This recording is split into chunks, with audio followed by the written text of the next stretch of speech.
Всем привет, Кокраш на связи.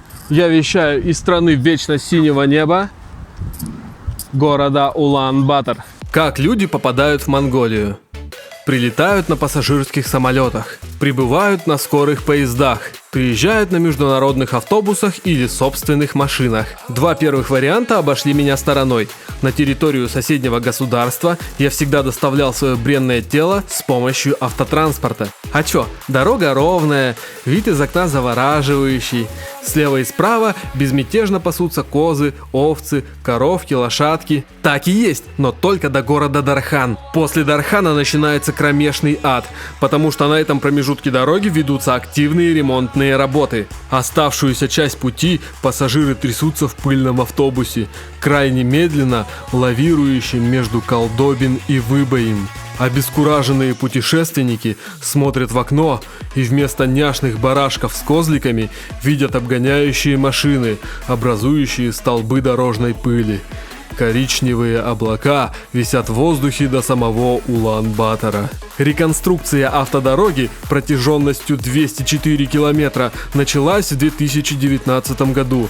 Я тогда попал в самый пик строительства и знатно ошалел от поездки. Думал, за 2 года-то они закончили, а нет, за это время они практически ничего не сделали. Оказавшись на автовокзале Драгон, кто-то заказывает такси, кого-то встречают братишки, а я иду пешком пару километров до гостиницы Гонконг. Там ночую и поутру выдвигаюсь искать жилище ближе к центру. И потом, когда я собираюсь возвращаться в Россию обратно, я тогда тоже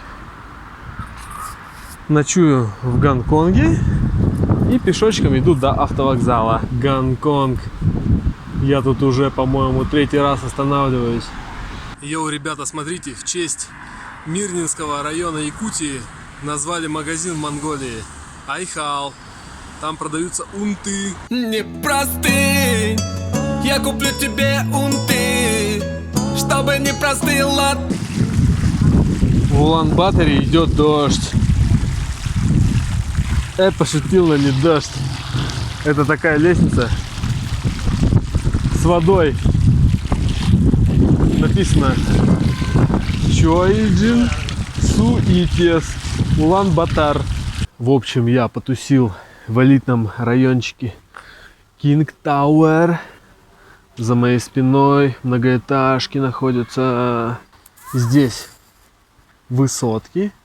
Окей. Живут богатые монголы. И тут сразу сопки. Тут хорошая экология. Но далеко от города и пробки ужасные. Мы пока сюда ехали, я чуть коня не родил. Жил бы я здесь? Спросите вы меня. Я отвечу да, при условии, если не надо будет выдвигаться в центр. То есть, если не надо будет выдвигаться в центр.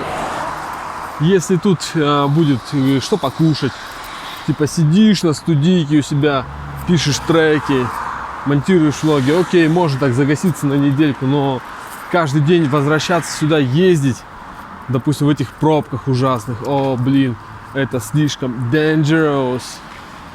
Реально пробки адские. О, как они так живут, я не знаю. Кстати, блин, я пью воду, которая называется Вояджи. Вояджи.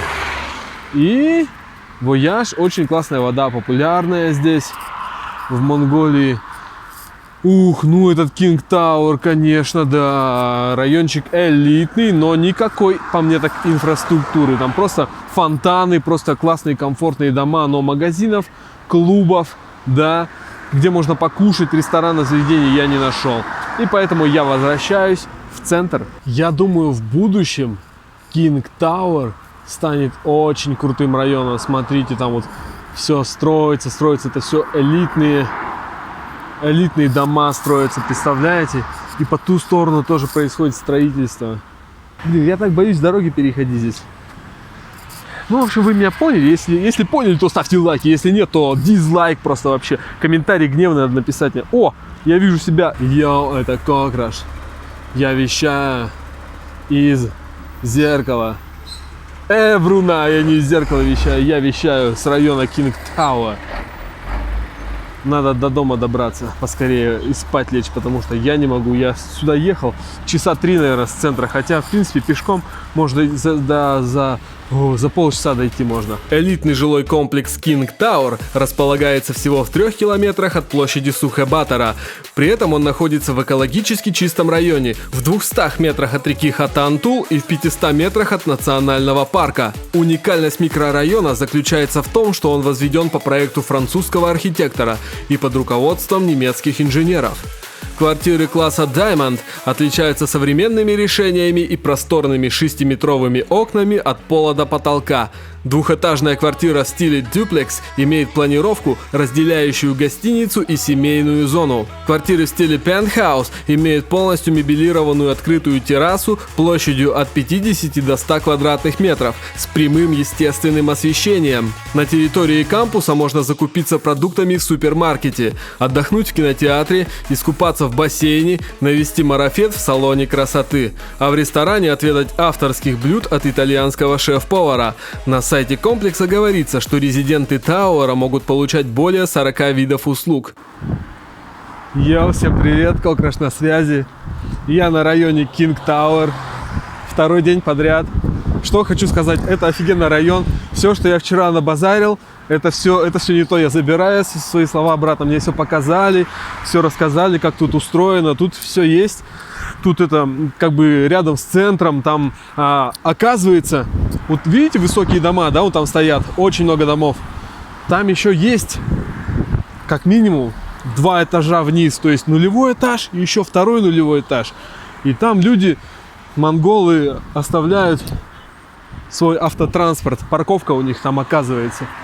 Очень удобно. То есть они не паркуются во дворах, они заезжают под дом и там оставляют машины. Вау. Ну, просто почему я так удивляюсь? Потому что как бы у нас в Якутии, у нас дома на сваях расположены, и под дом никак не заехать. А здесь, пожалуйста. Вон там уже центр города. Вон там вдали виден Blue Sky. Я вот так вот по дороге пойду и все, и уже буду в центре. Я вчера очень устал, пока добирался до King Tower, потому что мы ехали с открытыми окнами. Вот я анализировал и понял, почему так произошло. Были дикие пробки. Слева и справа стояли машины. И то есть все выхлопные газы, они поступали к нам в салон. И я, грубо говоря, угорел. Чуть-чуть угорел. На 10%. Вот. А сегодня я ехал тоже на такси. И водитель, у него как бы окна были закрыты. И включен был кондиционер. И я очень комфортно сюда доехал. Вот на таких аппаратах, на таких тачках милое дело ездить в King Tower. А на старых, где нет кондиционера, окна нараспашку, не варик. Потому что ты дышишь выхлопными газами. И потом голова болит. Я отходил. Всю ночь, наверное, отходил. Ой. Это мои ноги. И вы, может быть, заметили, в чем я. Как это называется? В сандалиях, короче, я. Ну или в шлепанцах. В общем, я купил сегодня утром эти сандалии. И я приобрел в магазине Tommy Hilfiger. Почему я решил это сделать?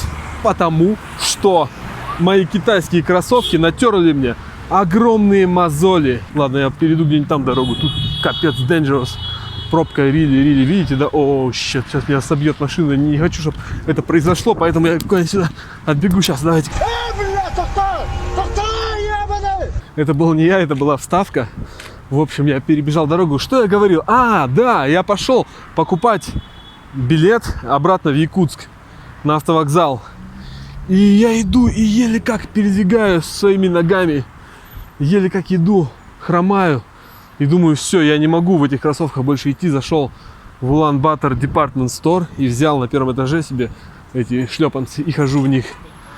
И кайфово мне. Я не знаю, возможно, их носят без носков. Ну, если я сниму носки, то во-первых, будет холодно. А во-вторых, мои мои мозоли, они просто лопнут. И я буду идти с кровавыми ногами. Сюда будет попадать грязь, мои раны. Они В общем, ноги опухнут, воспалятся, и придется как минимум 2 пальца ампутировать. Ну, собственно, чтобы избежать ампутации конечностей, я надел носки и хожу в них. Да, я выгляжу, возможно, как деревенский сельский житель, но я кокраш, и всем респект.